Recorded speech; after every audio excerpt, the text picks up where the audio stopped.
A graça e a paz do nosso bondoso Deus, o amor do nosso Senhor e Salvador Jesus Cristo esteja em cada um de nós nesta noite, para que nós possamos sentir o toque do Espírito de Deus em nossas vidas, ao compreendermos a sua palavra e, ao compreender a palavra, recebermos de Deus o poder para que coloquemos em prática tudo aquilo que a gente está aprendendo. Estamos numa série de estudos chamada Os Milagres de Jesus Cristo. Estamos já aqui no 13º domingo, analisando aqui uma série de milagres, né? Estamos aqui analisando já o 13º milagre. E hoje a gente vai tratar deste tema, o tema sobre as águas.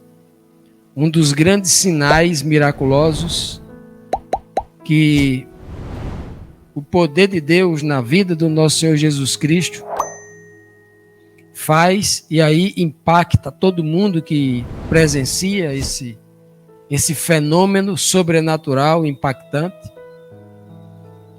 Mas, obviamente, tem uma mensagem. Antes, nós, quando líamos a Bíblia e analisávamos um milagre, a gente ficava apenas impactado com o que era feito. E não tinha o discernimento de entender que o Senhor ele não prega só quando ele abre a boca, mas ele prega também com as ações. Então, cada milagre desse é uma mensagem que está transmitindo. A Bíblia inteira ela está repleta de símbolos, ela está repleta de linguagem em parábola, de forma alegórica. Sempre, tudo tem um tipo e um antítipo, está espalhado na Bíblia toda. Então, nesse milagre de hoje, nós vamos examiná-lo, vamos esquadrinhar a mensagem de cada ação que acontece para nós entendermos o que o Senhor quer nos transmitir com isso. Pois bem, dentre os sinais miraculosos realizados por Jesus estão aqueles que trouxeram as curas físicas às pessoas, mas para manifestar o poder sobrenatural sobre os discípulos de Cristo, para que eles crescem que Jesus era verdadeiramente o enviado de Deus, né? Um deles foi andar sobre as águas do mar da Galileia, sem afundar. Que mensagem Jesus queria passar com isso? Que mensagem Deus queria transmitir para a humanidade ao fazer seu filho andar sobre as águas sem que afundasse? Pois bem, vamos para o texto base de hoje, que começa assim. Logo em seguida, Jesus insistiu com os discípulos para que entrassem no barco e fossem adiante dele para o outro lado. Enquanto eles despediam a multidão, tendo despedido a multidão, subiu sozinho a um monte para orar. Ao anoitecer, ele estava ali sozinho, mas o barco já estava a considerável distância da terra, fustigado, lançado ali pelas ondas, porque o vento soprava contra ele. Alta madrugada, Jesus dirigiu-se a eles, andando sobre o mar. Quando o viram andando sobre o mar, ficaram aterrorizados e disseram: é um fantasma! E gritaram de medo. Mas Jesus imediatamente lhes disse: coragem, sou eu, não tenham medo. Senhor, disse Pedro, se és tu, manda-me ir ao teu encontro por sobre as águas. Venha, respondeu Jesus. Então Pedro saiu do barco, andou sobre a água e foi na direção de Jesus. Mas quando reparou no vento, ficou com medo. E começando a afundar, gritou: Senhor, salva-me! Imediatamente, Jesus estendeu a mão e o segurou e disse: homem de pequena fé, por que você duvidou? Quando entraram no barco, o vento cessou. Então os que estavam no barco o adoraram, dizendo: verdadeiramente tu és o Filho de Deus. Depois de atravessarem o mar, chegaram a Genezaré. Mateus 14, 22 até o 34. Esse texto começa logo após Jesus fazer ali a multiplicação dos pães. Nós já estudamos sobre esse milagre aqui.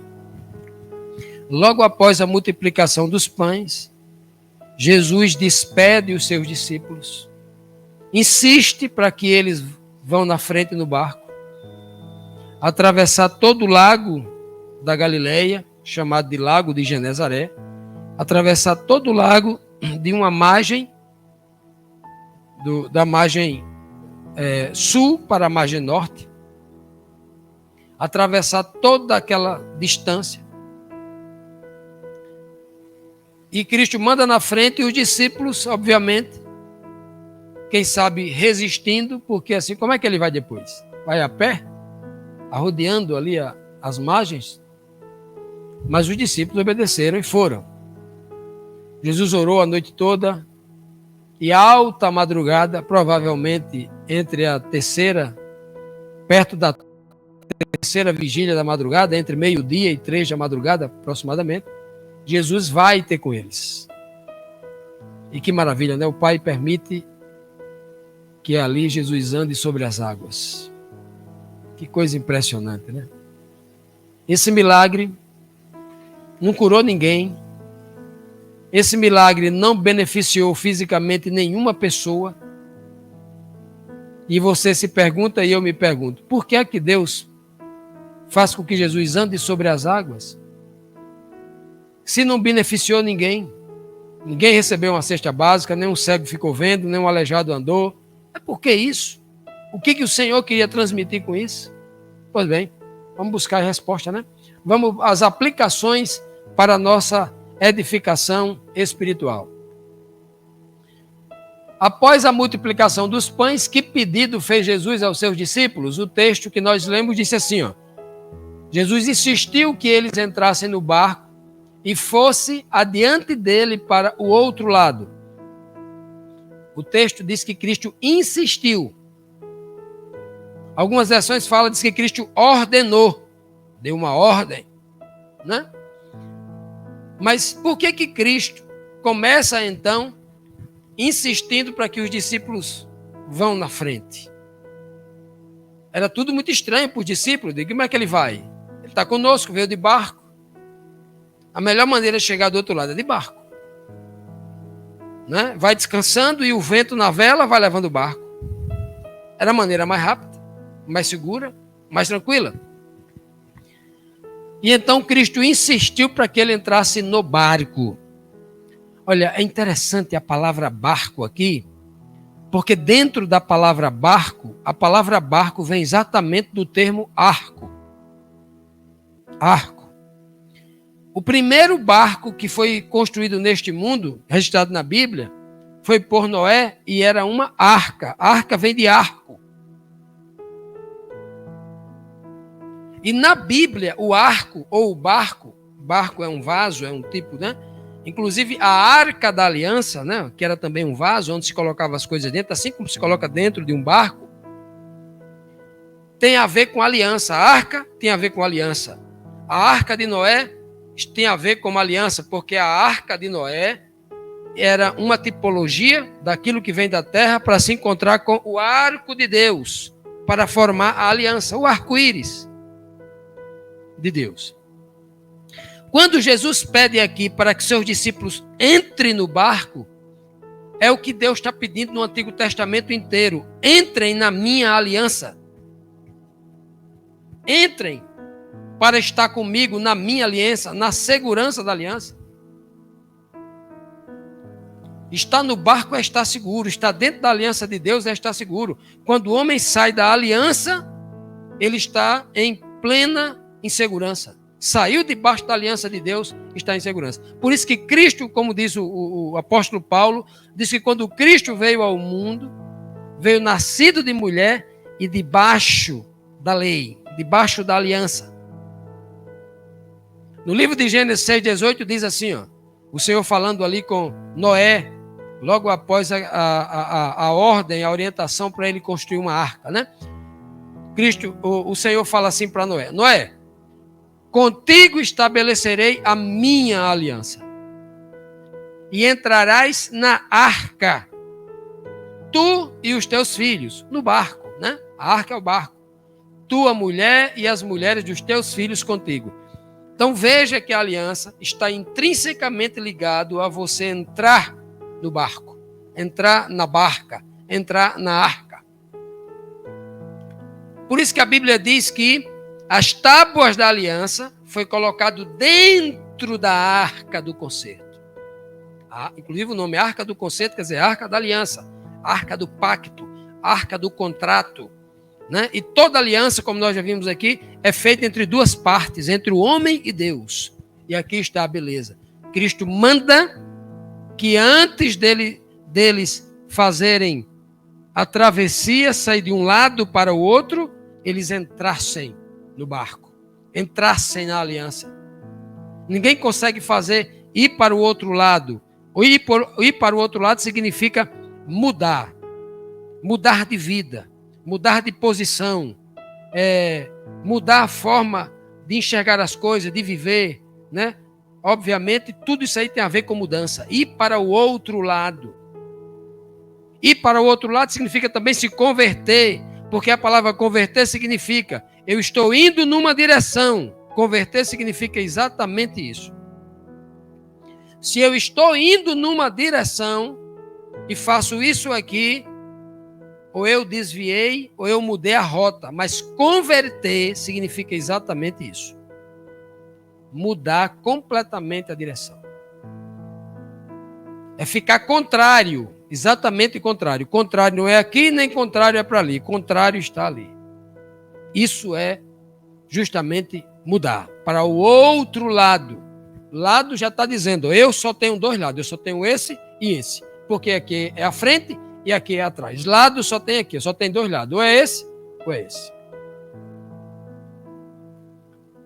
Que precioso exemplo nos deixou Jesus para que o poder de Deus esteja sempre em nós. Qual foi o exemplo? Tendo Jesus despedido a multidão, que multidão? Aquela multidão que havia comido quase ali, sei lá, 20 mil, 30 mil pessoas, porque só de homens adultos tinha 5 mil. Era muita gente. Então, depois deles despedirem a multidão, que era muita gente, não é brincadeira, era muita gente mesmo. Depois de despedir aquela multidão, a Bíblia diz que ele subiu sozinho. Sempre subia para o monte, né? Para orar. E olha nessa tipologia, que coisa impressionante, né? Veja que não há como nós mantermos contato com Deus se não for subindo.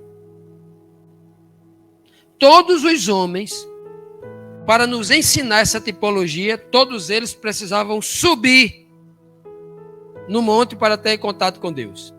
Todas as vitórias do Antigo Testamento foram no monte. Abraão subiu o monte com Isaac para oferecer lá no Monte Moriá Isaac, seu filho.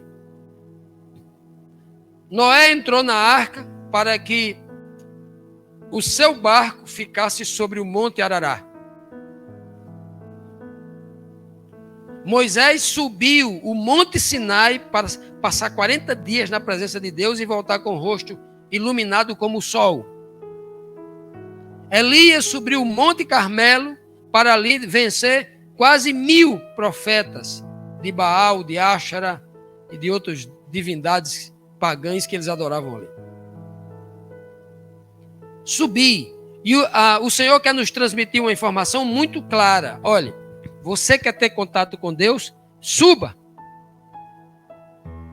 Tem que sair do nível dos homens, que é o nível de baixo. Subir. Você tem que fazer a sua parte.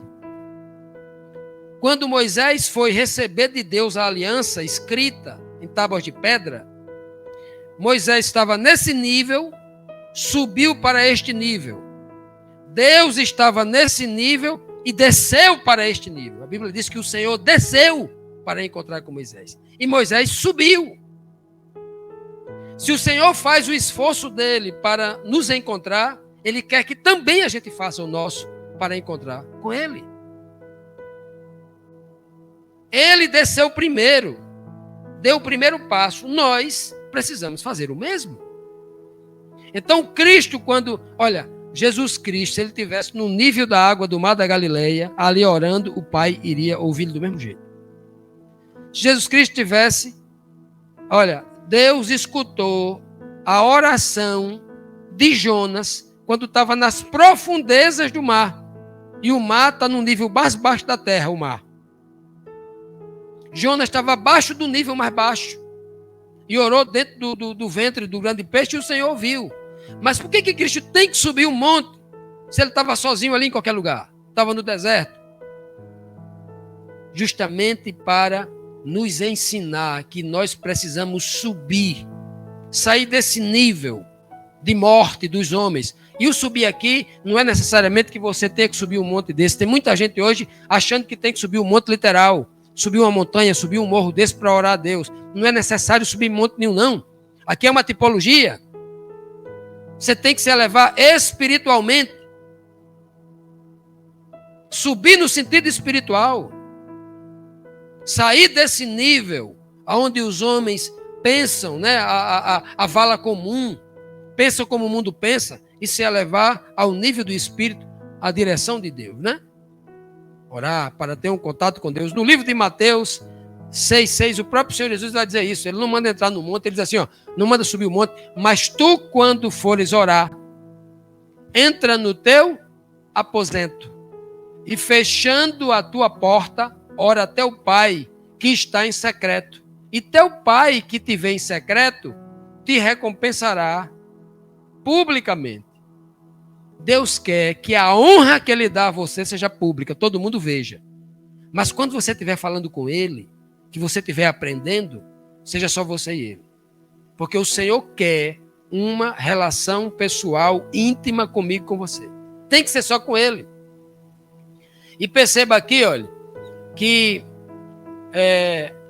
aqui Ele não pede para que eu suba um monte, mas que eu entre em reservado com Ele. O segredo é estar a sós com Deus. Por que Cristo sobe o monte? Sabe por quê? Porque subir requer sacrifício. Descer todo santo ajuda, mas subir requer sacrifício. Subir monte cansa. Subir monte dói. Subir monte é ruim porque lá em cima faz frio. Não é fácil subir monte, não. Para se encontrar com Deus, você tem que enfrentar esse mundo todinho aqui. Porque enfrentar, inclusive, a sua própria carne, que gosta de se abraçar com esse mundo. A carne ama estar em harmonia com o mundo. Você tem que enfrentar tudo isso. É um sacrifício para estar com Deus. Tem gente que acha que estar com Deus é um parque de diversões. Há muitas igrejas achando, pregando assim, que estar com Deus para estar com Deus é uma maravilha, tem uma festa. Vamos lá na igreja que tem uma festa, tem uma alegria. Não é bem assim não, meu irmão. Para se estar com Deus, tem que ter uma relação de sacrifício. Durante todo o Antigo Testamento, durante os grandes homens, chamados de pais da fé, todos eles, qualquer relação que eles iam ter com Deus, requeriam sacrifício. Não tem um homem que não tenha se apresentado diante de Deus que não seja com sacrifício. Nenhum dos que subiram ao monte subiram sem sacrifício. Que estava contra Jesus em plena escuridão, porque a Bíblia diz que ele vai, que horas que ele vai encontrar? Alta madrugada, nessa versão que nós lemos aqui. Era alta, ou seja, era muito tarde. Alta quer dizer tarde. Era perto, eu acredito que perto das 3 horas da madrugada. Porque imagine que escureceu ali, escurece lá em Israel, 6 horas, 6h30. Está escuro, da noite. Escureceu, Cristo orou quanto tempo ali? Depois de dar de comer aquela multidão todinha, depois de curar um monte de gente, né? Diz que ele curou a multidão que estava ali. Eu não tenho dúvida, não sei quanto tempo ele orou, 2, 3, mas eu sei que ele deve ter caído, viu, irmão Pedro? Morto de sono, cansado. E aí despertou de madrugada, 3 da madrugada, quem sabe. E aí, naquela hora que ele desperta, ele vai então, alta hora, né? Em plena escuridão, porque era noite, não era dia, estava escuro, né? E ele vai andando. Quanto tempo o barco tinha andado? Quantos quilômetros? 2, 3, 5? Ele foi andando. A Bíblia diz, e estava ali no monte, naquele local, sozinho. Olha eu entrar no quarto para ficar com Deus, ó. Sozinho. Sozinho, quando ele fala na questão, não tinha nenhum discípulo com ele, né? Porque Cristo nunca estava sozinho. E estava ali sozinho, mas o barco já estava a uma distância considerável da terra, da margem. Que distância considerável? A Bíblia não diz. Se era 2, 3 quilômetros, né? E o barco estava a essa distância porque ele foi o quê? Levado pelo vento. Era um barco que antigamente a força motriz era a vela, era o vento, né? Porque o vento soprava contra ele. O que é um vento contrário? Se os discípulos estavam indo do sul para o norte, o vento contrário estava vindo do norte para o sul, que provavelmente era isso que estava acontecendo. O vento estava vindo do norte para o sul, e o vento tinha que ser do sul para o norte, para empurrar a vela. Mas como o vento estava contrário, aquele tempo todinho os discípulos não tinham chegado do outro lado ainda. Saíram do finalzinho da tarde até 3 e o barco não tinha chegado do outro lado ainda, que era uma viagem relativamente rápida. Mas o vento contrário fez com que o barco não chegasse ao destino. Vento contrário. E o que a Bíblia, inclusive tem um verso da Bíblia, nem coloquei ele aqui para não ficar muitos versos, mas tem um verso tipológico no livro de Isaías, dizendo que o vento que vem do norte, esse é o traiçoeiro.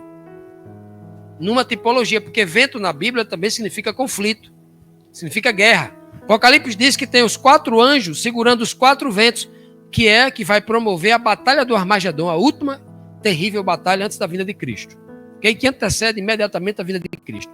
Então, esse vento do norte, até porque o último inimigo vem do norte, contra o sul, na profecia bíblica, Daniel capítulo 11 e 12. Então, esse vento era terrível. Mas olha o que a Bíblia fala sobre vento aqui no livro de Oséias 12:1. Efraim se apacenta de vento. Ou seja, Efraim se apacenta, quer dizer, ele é uma ovelha que confia no vento como seu pastor. Confia na força do braço, confia na guerra, confia nas armas, né? E segue o vento leste. O vento que vem de aqui, ó. O leste nosso é aqui, ó. O vento nosso aqui é sempre o leste, que é o vento mar-terra. O vento que vem do Oceano Atlântico aqui, ó, é esse vento. Algumas vezes o vento vem dessa direção. Porque nós estamos aqui, quase aqui, circundado aqui pelo mar, né? Então, o vento leste, todo o dia, diz o texto, todo o dia Efraim multiplica a mentira e a destruição, e fazem aliança com a Síria, que é do norte, ó, e o azeite se leva ao Egito, leva para o sul a sua riqueza. Recebe a guerra do norte e toda a sua produção leva para o sul, que estava no Egito. Veja que o Senhor apresenta aqui o vento como sendo algo traiçoeiro que traz a destruição através da guerra, do conflito, da contenda. Não é à toa que qual é a maior ameaça de uma tempestade? É a chuva forte ou o vento? É o vento. Quando a Bíblia fala de tempestade, é o vento. Essas grandes tormentas que tem nos Estados Unidos, chamado de furacão, twister, a maior ameaça é o vento. O vento traz muita água e o resultado depois é muita destruição e alagamento. Mas a maior ameaça é o vento. O vento é terrível. Na Bíblia, o vento é uma tipologia. Agora, também na Bíblia, vento em alguns momentos, ele, para os santos, é algo que vem de Deus. Um juízo que vem para livrar o santo. Por exemplo, os apóstolos, quando foram batizados e selados com o Espírito Santo, lá no Pentecostes, no capítulo 2 de Atos, antes deles receberem uma chamazinha de fogo na cabeça, eles viram um vento impetuoso entrar pela casa, né? O profeta Elias, quando estava numa caverna morrendo de medo, é um vento suave, um cicio suave, que trouxe ali o conforto, o consolo e a força para ele sair daquela situação, né? Pois bem, que mensagem Jesus queria passar ao andar sobre as águas? Alta madrugada. Olha, por que ele vem alta madrugada, né? Jesus então se dirigiu alta madrugada aos seus discípulos, andando sobre o mar. Primeiro eu quero meditar sobre essa questão que ele diz sobre alta madrugada. Alta madrugada, obviamente, é o momento em que a escuridão ela se torna mais negra. É o momento mais escuro. Assim como a Bíblia diz que o sol resplandece na sua luz máxima ao meio-dia. Assim, à meia-noite, a escuridão ela é total. É a parte mais escura da noite. Então, quando o texto fala alta madrugada, ele está falando aqui do nível de escuridão. É dos momentos mais escuros da nossa vida, quando a gente está com medo, depressivo, quando a gente está agoniado, não consegue encontrar uma saída, não consegue ver uma luz no fim do túnel, está no meio da escuridão do túnel.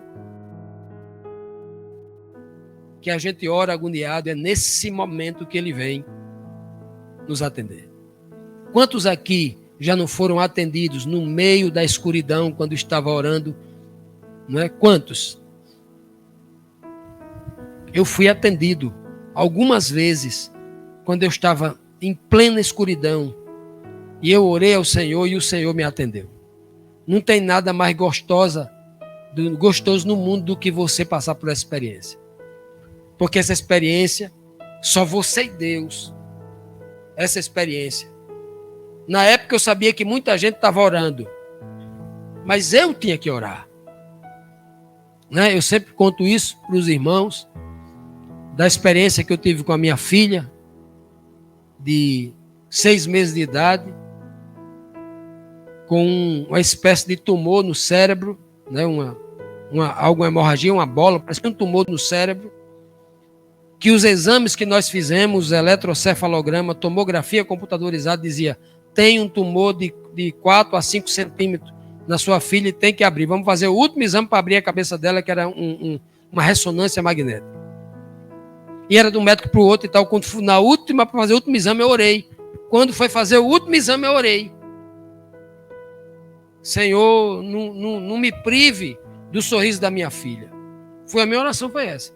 O Senhor não tire a minha filha, o sorriso da minha filha, não tire de mim isso não. A minha filha Fernandinha, a segunda. E aí eu orei, e quando eu fui lá, muitos irmãos oraram. Eu não quero saber se Deus atendeu a oração minha, se foi do irmão Pedro, se foi da irmã Lourdes, se foi da irmã Eva e de outros irmãos que estavam orando. O importante para mim é que Deus atendeu a minha oração. Não quero saber. Ele pode atender de todo mundo, mas ele atendeu a minha agonia. Eu fui atendido na minha agonia. Não quero saber se ele ouviu a minha, eu quero saber que ele me atendeu. E quando eu cheguei lá, que peguei lá, o próprio médico olhando aquele exame, dizia para mim assim, tem aqui o eletrocefalograma, tem um tumor aqui de 5 centímetros. Na ressonância magnética tem, na tomografia também tem, mas na ressonância não tem nada na cabeça da sua filha. Como é que um tumor desaparece da cabeça de uma criança em menos de 24 horas? Como é que se faz isso? E foi numa escuridão da minha vida que eu disse, meu Deus, o que eu vou fazer agora? Ele me atendeu. Na madrugada ele me atendeu. Né? E ele vem andando sobre o mar, como diz o texto bíblico, andando sobre o mar, porque ele quer dizer para mim e para você, olha, embaixo das águas a Bíblia chama de abismo, lugar de escuridão, mas em cima das águas é lugar de luz. Ele está dizendo para mim e para você, estejam sempre sobre as águas. No Apocalipse, água, mar, grande mar, é chamado de Babilônia. O mar significa um lugar de confusão. Aonde tem confusão, onde tem falsa doutrina, aonde tem engano, aonde tem todo tipo de pecado. O mar, o que está ali debaixo é. É por isso que Deus disse, Pedro, tu vai ser pescador de homem. Tu vai tirar quem está dentro do mar para salvar. Quem está lá dentro está perdido. Do mar, quem sobe do mar é uma besta de 7 cabeças, a morada dela é lá, o dragão sai tudo de lá. E Jesus fala assim, olha, eu não tenho nada conquistado debaixo do mar, eu estou sobre ele. Estou sobre. Porque Deus me colocou sobre o pecado, sobre a confusão, sobre este mundo.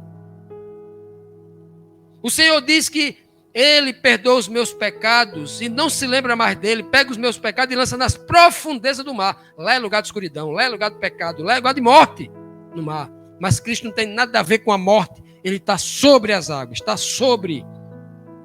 Ele não se afunda para lá dentro. Ele está dizendo para mim e para você, não mergulhe nesse poço. Ele vem sobre as águas dizendo, vocês também podem caminhar, se tiverem fé. Olha o que diz no princípio, que é uma tipologia também, lá no livro de Gênesis, no 2º verso da Bíblia. Na verdade, o primeiro verso, porque o verso Gênesis 1:1 é um título do que vai acontecer. Começa mesmo no verso 2, diz assim, ó, a terra ainda não existia, não tinha forma, era vazia, nem existia a terra. E o que havia era trevas sobre a face, abismo, mar, escuridão, mar. Havia trevas sobre a face do abismo. A face, sobre as águas, a face é sobre. Havia trevas sobre a face do abismo, mas o Espírito de Deus pairava sobre as águas. Jesus parava sobre a face das águas, porque nele estava a plenitude do Espírito de Deus. Quer pairar sobre Babilônia? Quer sair de Babilônia? Procure andar guiado no Espírito de Deus. Receba o Espírito de Deus na sua vida. E você vai andar sobre as águas de Babilônia. Não vai se envolver mais com elas. Será resgatado de lá. Porque Pedro, um dos discípulos, e os discípulos, né? Pedro e os demais discípulos, ficaram com medo. O texto diz, ó, quando Pedro viu aquele vulto, porque eles não identificaram, né? Aquela pessoa, parecia uma pessoa, que vinha sobre as águas, ó, quem daqueles discípulos vocês acham que viram alguém andar sobre as águas? Quem? Vocês já viram alguém andar sobre as águas? Já imaginou aqueles homens? Alguém antes dele tinha andado sobre as águas? Alguém? Eles só sabiam que um dia Deus fez um machado flutuar, mas andar sobre as águas, nenhum deles nunca viu isso. O que eles viram foi Deus pegar o mar vermelho e abrir, não para que eles passassem por cima, mas passassem por baixo, o pé enxuto. O que eles sabiam é que o Senhor abriu o Rio Jordão 2 vezes para eles passarem a pé enxuto, mas sobre as águas era algo impressionante. E eles ficaram ali agoniados, porque alguém andando sobre as águas era algo estranho demais. Então, quando eles viram, né, alguém andando sobre o mar, o texto é bonito que ele não fala nem água, fala mar. Mar quer dizer muitas águas, né? Ficaram aterrorizados. Olha, uma coisa é você ter medo, outra coisa é você estar aterrorizado. O medo, dependendo do nível do medo, você ainda dá um passo, dá 2, você ainda fala, argumenta, mas você estando aterrorizado, a sua capacidade de pensar, de raciocinar, cessa. O medo bloqueia tudo, as pernas travam, você começa a tremer, estava aterrorizado. O nível de medo que eles estavam era em alto grau. Ou seja, se fosse uma ameaça para fazer mal a eles não podiam se defender, porque alguém que tem o poder de andar sobre as águas, mas no poder dessa pessoa. Então eles gritaram, é um fantasma.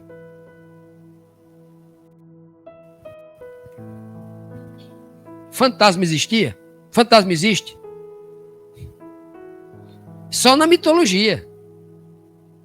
Então veja que os discípulos aqui, o medo fez com que eles acreditassem em mitos. O medo era tão grande que eles agora, veja o nível da fé deles, como era fraca. Eu digo sempre que os 12 discípulos, tinha 12, tinha 70, mas os 12 mais aproximados de Cristo, os discípulos dele, eram os homens mais difíceis, porque Cristo poderia ter escolhido homens mais inteligentes, homens mais qualificados, mas ele escolheu os homens mais simples, e cada um tinha uma dificuldade. Todos eles tinham um problema.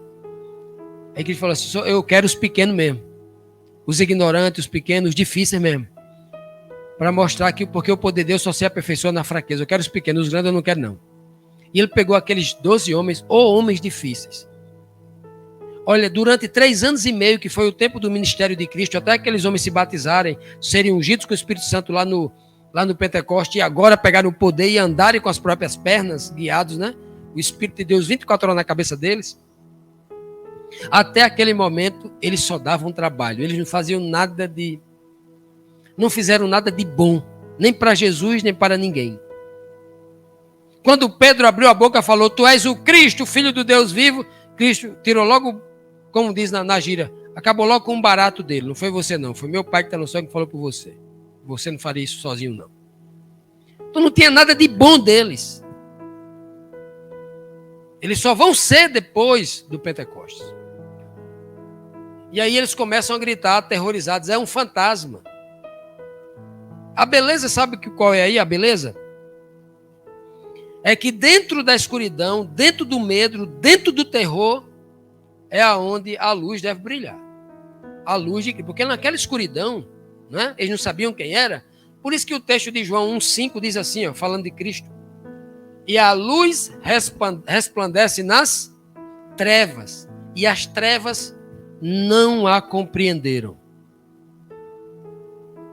O mundo jamais compreenderá Jesus, porque está nas trevas, não está na luz do Espírito.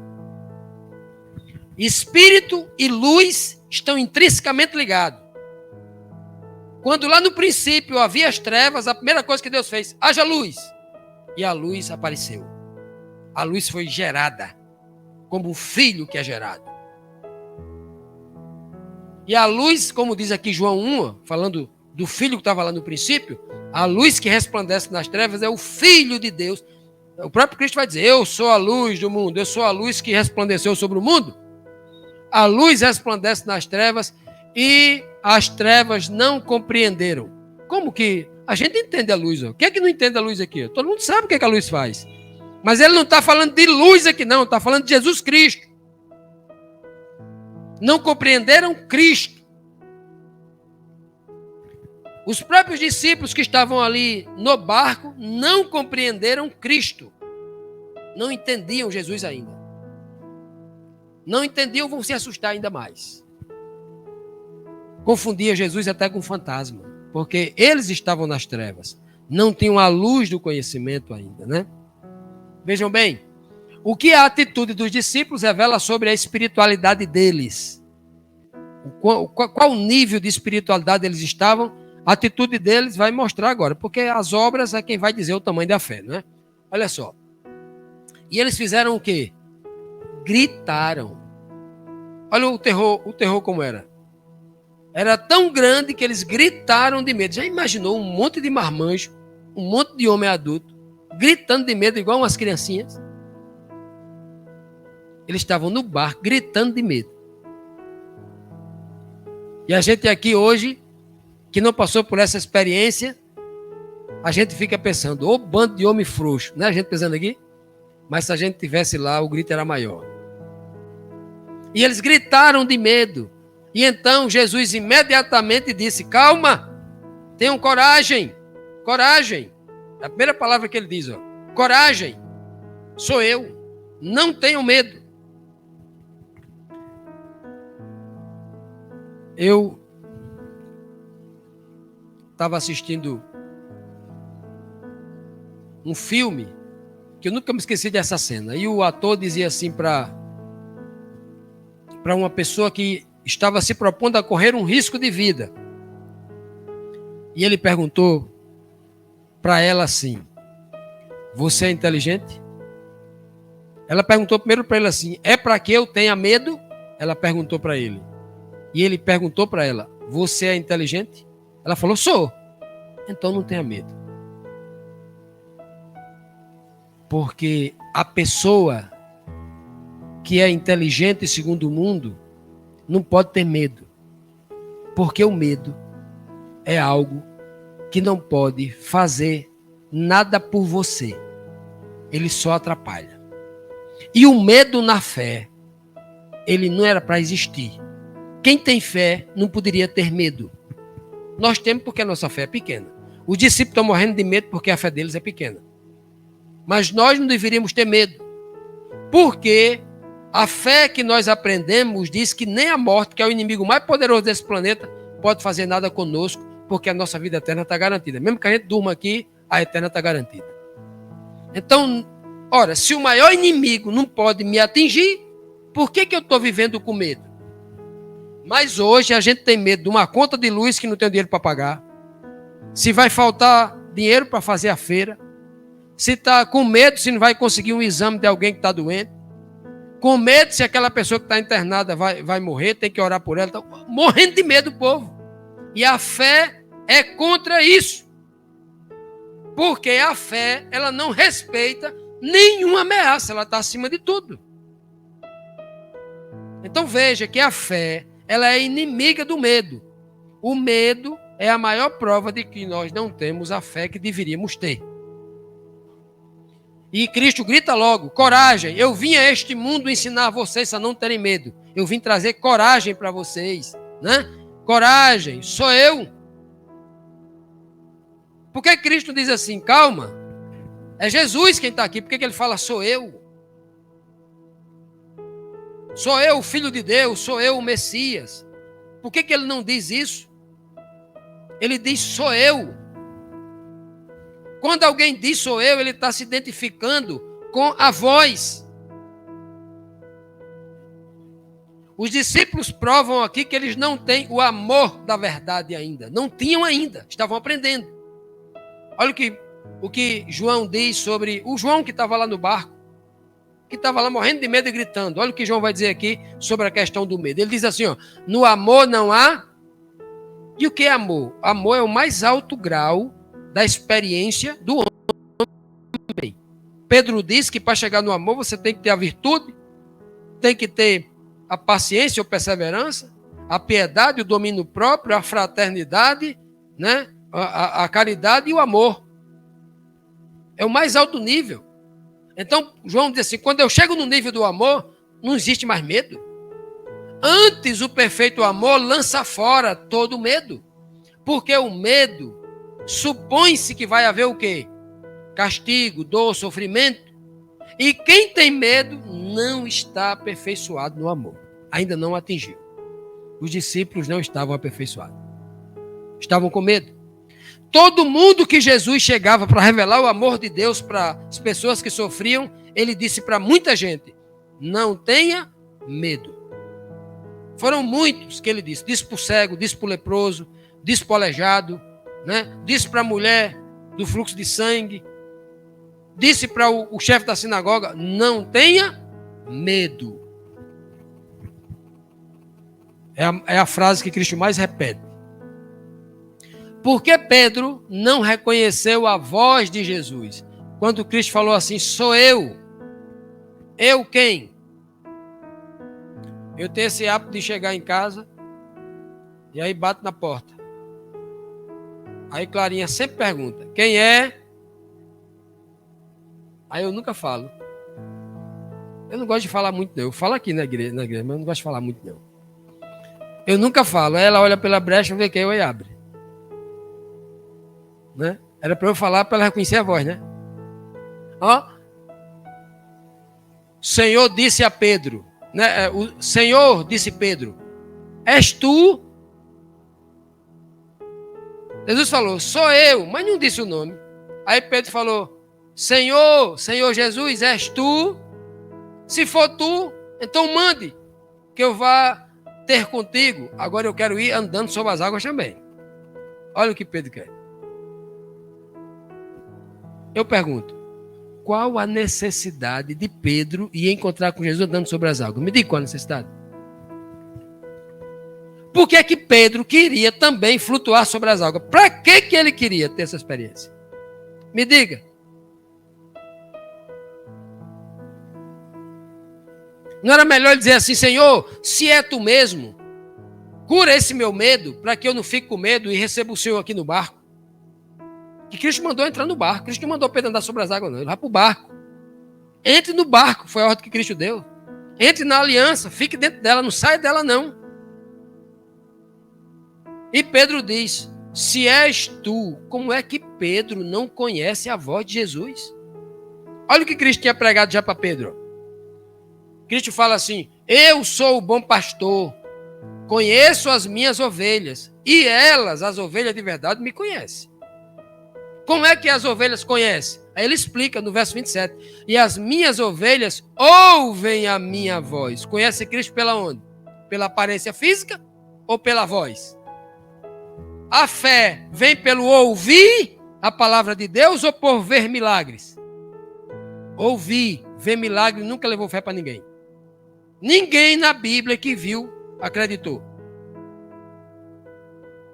A fé vem pelo ouvir. O próprio Paulo diz lá, está lá em Romanos 10, 17. E lá no livro de Hebreus 11, ele diz assim: a fé é o firme fundamento das coisas que se esperam e o relato daquilo que não se pode ver. A fé é isso. Porque a fé é pelo ouvir.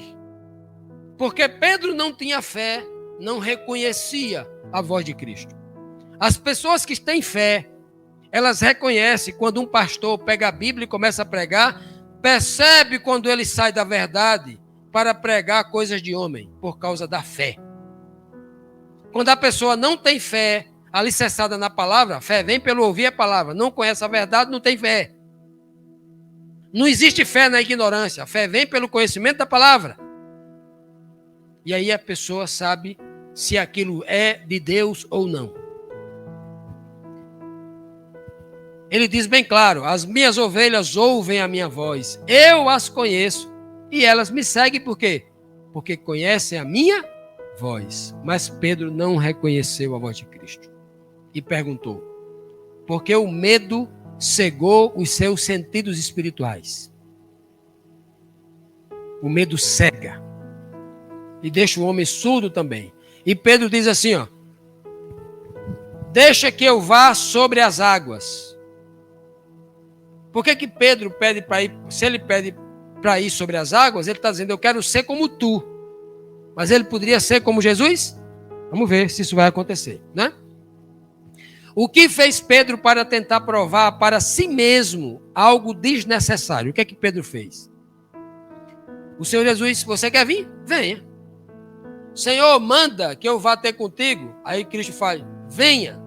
O poder da palavra de Cristo a Pedro, né? O que vai fazer? Respondeu ele, Jesus, né? Venha. Então Pedro saiu do barco e começou a andar sobre as águas e foi na direção de Jesus. Pedro andou sobre as águas não pela fé que tinha, mas pela ordem que Cristo deu. Ele só não afundou porque Cristo falou assim: venha. Pedro não afundou por causa da sua fé, não. Foi por causa da ordem que Cristo deu. O poder que estava nele. Venha. E Pedro foi andando sobre as águas também sem afundar. Olha, os primeiros passos na fé é Cristo nos conduzindo, ajudando a gente, ensinando como a gente fazer. Mas ele espera que nos primeiros passos da fé que ele vá me conduzindo, ele espere que eu vou também aumentando a minha fé. Que eu cresça, que eu tenha interesse em exercitar a fé. E quando a pessoa é provada nesta fé, aí sim precisa, né, engrossar as pernas. Ou não é assim com o pai e os filhos? Como é que os filhos fazem com os pais? Como é que os pais fazem com os filhos? Quando o menino começa a querer ficar de pé, né, segurando, o pai pega na mão e começa a caminhar com ele para o menino ganhar equilíbrio, né? Ganhar coragem, força nas pernas, articulações. Não é assim que o pai faz? Mas depois que o menino começa a andar o pai vai estar continuando ensinando ou quer que ele caminhe sozinho para ele aprender? É normal isso. Então, os primeiros passos é o poder de Cristo dizendo: Pedro, você pode andar sobre as águas. Eu inicio você. Mas depois você tem que ter fé. Acredite. Que mesmo se você não escutar a minha voz, a fé você tem que ter. Mesmo que não esteja presente fisicamente e nem escutando a minha voz fisicamente, você precisa ter fé. E aí nós vamos... Desculpe. No livro de Isaías 52:12 diz assim... Olha o que o texto diz, ó, o Senhor falando para o seu povo, né, de fé. Pois não saireis apressadamente, nem ireis em fuga, porque o Senhor irá diante de vós e o Deus de Israel será a vossa retaguarda. O que Pedro faz aqui é sair do barco como se estivesse fugindo de alguma coisa, apressadamente, por causa do medo. E o Senhor diz: não faça isso. Porque Pedro estava o quê? Com medo daquele que poderia ser um fantasma. E agora, aquele que o chama, ele sai, né, da segurança do barco. O que a perda de foco de Pedro, desviando sua atenção, quase lhe custou a sua vida. Quando Pedro, que estava andando sobre as águas, reparou no vento, o vento contrário. Quando reparou no vento, ficou com medo. Ele já estava apavorado com medo, mas a palavra de Cristo lhe deu coragem. E a palavra de Cristo agora na sua mente foi ofuscada pelo vento de novo. E Pedro começou a afundar, e Pedro gritou: salva-me. Olha, meus irmãos, toda queda, todo afundamento que nós passamos neste mundo, na experiência do pecado, é porque nós desviamos o ouvido de ouvir a voz, as promessas de Deus. Nós desviamos os nossos ouvidos da palavra de Deus e começamos a escutar o vento. A gente deixa de sentir a mão de Deus poderosa na nossa vida para começar a sentir as ameaças desse mundo, as guerras. Não. Olha o que tem de gente agora com medo. Nunca os professos cristãos, os evangélicos, os católicos, os que se dizem cristãos no mundo, nunca a igreja sofreu com tanta gente com depressão quanto o tempo presente. São centenas, milhares de pastores ao redor do mundo com depressão. Pastores, diáconos, homens que se dizem ungidos, com depressão. Mulher de pastor suicidando, pastor suicidando. Há 6 meses atrás, um pastor se enforcou numa igreja aqui, num pleno dia de sábado, culto de manhã, numa igreja aqui no Espírito Santo. O irmão Leonide, inclusive, participava daquela igreja. O pastor chegou cedo na igreja e se enforcou. Um pastor que pregava que tinha verdade, que pertencia à igreja da verdade, se enforcou. Com depressão. Quantas esposas de pastores do ano passado para cá, tu tem notícia que pulou da ponte em São Paulo? Quantas situações? Quantos não estão agora no Tarja Preta por causa do medo? Medo. Por quê? Porque desviaram a voz de ouvir a palavra de Deus e começaram a ouvir a mídia, ouvir a internet, ouvir os pregadores deste mundo pregando autoestima, pregando prosperidade, pregando dinheiro, pregando conquista nesse mundo. Ninguém pregando o céu, ninguém pregando o reino de Deus, pregando só esse mundo. Está assim, ó, na internet. E o que tem de gente com medo, pregando o fim do mundo, pregando isso, pregando aquilo, o povo tudo com medo, pregando medo. A Bíblia diz o seguinte: o ímpio, ele corre como se um leão estivesse correndo atrás dele. O justo de nada tem medo. Com medo de quê? 1 Samuel 12:20 diz: então disse Samuel ao povo: não temais, não tenham medo. O Senhor falando pela boca de Samuel ao povo que estava com medo lá, ó. Vós fizeste todo este mal, a culpa é de vocês que fizeram mal. Não tenham medo se fizerem esse mal. Porém, não vos desviei de seguir ao Senhor, mas servi-o de todo o vosso coração. Não tenham medo de Deus. Vocês fizeram um mal grande contra ele, mas não tenham medo dele, não. Que ele não é ameaça, não. A ameaça é o mundo. Tenham medo do mundo. Vá para ele, peça perdão e ande nos caminhos dele, que vocês não têm motivo para temer nem o mundo. Em que espírito estava Pedro, conforme revelou Jesus Cristo?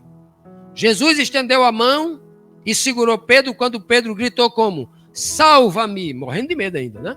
Salva-me. E disse Jesus para Pedro, homem de pequena fé, por que você duvidou? Eu fico pensando o tamanho da fé de Pedro para Jesus dizer que era homem de pequena fé. Jesus tinha dito que se a minha fé fosse o tamanho de um grão de mostarda, mas olha, o grão de mostarda ele é tão pequeno que ele parece um grãozinho de areia, uma poeira. Cristo falou, se você tiver, a sua fé for do tamanho de um grão de mostarda, você vai dar ordem a uma montanha, uma montanha. Você vai pegar o pão de açúcar no Rio de Janeiro, pão de açúcar, descola daqui e cola dentro do mar. Cola não, fique boiando igual uma ilha, você não afunda ali. Vai dizer um pé de amoreira, um pé que gosta de água doce. Água salgada mata a amoreira. Você vai dizer a amoreira, descole daqui e cole em cima do mar. Não é numa ilha, no mar não, é em cima do mar, nas águas do mar. E ela vai colar. Já imaginou o que a fé faz? Desse tamanhinho. Agora, a fé de Pedro não existia. Se o grão de mostarda tem poder de transportar uma montanha, qual era o tamanho da fé de Pedro, homem de pequena fé? Era microscópico. Era menor do que o vírus do Covid. Só com telescópio para ver um microscópio para ver a fé de Pedro. Olha, Jesus diz, ô Pedro, homem de pequena fé, por que é que você duvidou? O homem que tem fé, ele acredita na verdade. Agora ele duvida, ele tem dúvidas. Há dúvidas sobre o poder de Deus, sobre a salvação de Deus na minha vida, é uma questão de falta de fé, ou de pequeníssima fé, quase nenhuma fé. Cristo deixa bem claro isso. Tiago diz em 1,6, peça a Deus, porém com quê? Com fé. Peça com fé, não duvidando. Nossa, fé e dúvida não tem nada a ver. Ou com fé, se tiver dúvida é sem fé. Pois aquele que duvida, ele é semelhante à onda do... Era o que Pedro estava ali, ó. O vento, nas ondas do mar batendo em Pedro, ó. É semelhante à onda do mar, que é sublevada e agitada pelo vento. Era exatamente o que estava acontecendo com Pedro. Pedro era aquele homem. Quem sabe Tiago não escreveu exatamente esse texto pensando naquela cena, porque ele estava lá dentro daquele barco e estava vendo Pedro sendo tocado pelas ondas e pelo vento ali, e Pedro teve medo, Pedro duvidou. E Cristo falou assim, o homem que duvida, ele não tem fé. Se você for pedir a Deus, Senhor, eu quero andar sobre as águas, não duvide. Quer venha onda, quer venha vento, foque na voz que mandou. O que a presença de Jesus no barco trouxe então aos seus discípulos? Veja o que a presença de Deus em nossa vida faz, né? Quando entraram no barco, Jesus e Pedro entraram no barco, o vento cessou.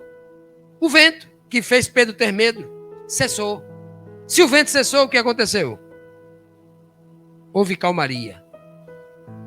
Então, os que estavam no barco o adoraram a Cristo, né? A palavra adorar aqui é aquela velha palavra proskuneo, ou seja, reverenciaram como ele sendo o Senhor, né? O Senhor enviado de Deus. Então, o vento cessou, entraram no barco e o vento cessou.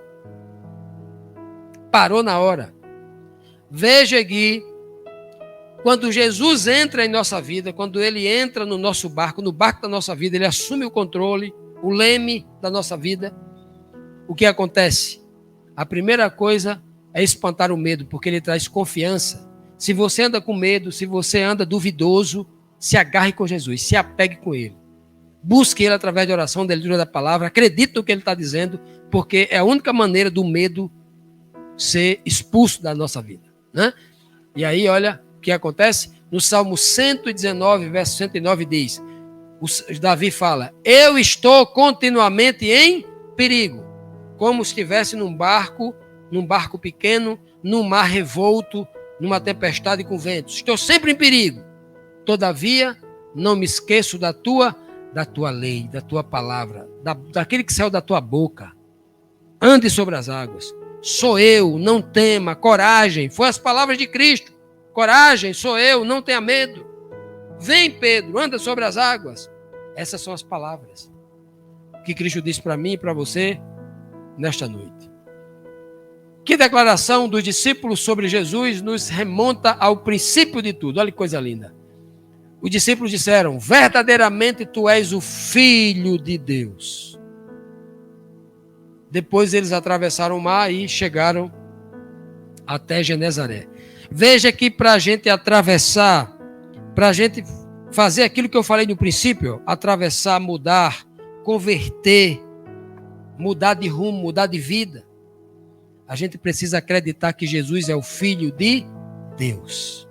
Acreditar que ele Deus enviou ele para comandar a nossa vida, para conduzir o nosso barco nesse mar revolto. Temos que acreditar nisso. Por isso que ele disse a Pedro, Pedro falou, tu és o Filho de Deus, o Filho de Deus vivo. Tu és o Cristo, o Filho de Deus vivo. Aí o Senhor fala assim, né, para Pedro, Pedro, sobre esta pedra eu edificarei a minha igreja. Sobre esta verdade que você acabou de dizer, esta é a rocha, é o alicerce da fé da igreja. Jesus é o Filho de Deus. E aí eles chegaram do outro lado. Ninguém chega no outro lado sem acreditar no Filho de Deus, sem permitir que o Filho de Deus conduza a sua vida, sem permitir que ele ensine, seja o mestre, seja o guia, seja o salvador da sua vida, né? Isaías 66, 7 diz assim, antes que estivesse de parto, antes que a mulher tivesse de 9 meses para dar a luz, antes do dia do parto, deu a luz. Ou seja, uma criança que nasceu de 7 meses, de 8 meses. Antes que lhe viesse as dores, deu a luz a um filho. Olha que profecia linda, no livro de Isaías, falando sobre, não só sobre o Messias, mas sobre o nascimento de cada pessoa, quando está para morrer, antes do tempo, antes de morrer, dar a luz quer dizer nascer. Por isso, quando Deus fala no princípio, haja luz, está dando a luz, está nascendo alguém ali. Né? Olha que maravilha. E essa é a beleza. Luz tem a ver com o filho, luz tem a ver com o princípio. E Cristo traz, naquele momento, dentro daquele barco, numa madrugada escura, ele é a luz que vai brilhar nas trevas. E a luz que Deus está falando é a luz do conhecimento, é a luz da fé. Isso é o que Cristo traz com ele ali para dar aos discípulos. E esta é a beleza da grande mensagem que Cristo quer transmitir ao andar sobre as águas, encontrar com os discípulos dentro de um barco, numa madrugada escura. Vamos então aqui aos ensinamentos que nós podemos tirar do que nós examinamos aqui hoje. Eu trago sempre 7 ensinamentos e vocês podem acrescentar aí mais alguns aí. Vamos lá.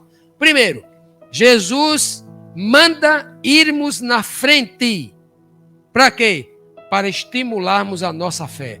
Porque ele manda ir na frente não quer dizer que ele vai nos abandonar, não. Ele vai estar conosco. Mas ele manda ir na frente. Porque se você acreditar, você vai. Mesmo você olhando para um lado e o outro, achando que está sozinho, você sabe que não está. Ele manda ir na frente. 2, não devemos sair da aliança. Não devemos abandonar o barco da aliança. O barco da fé. Aquilo que Deus mandou fazer. A gente não deve sair dele para entrar nos mandamentos do mundo. Tem que continuar na aliança. Dentro da aliança.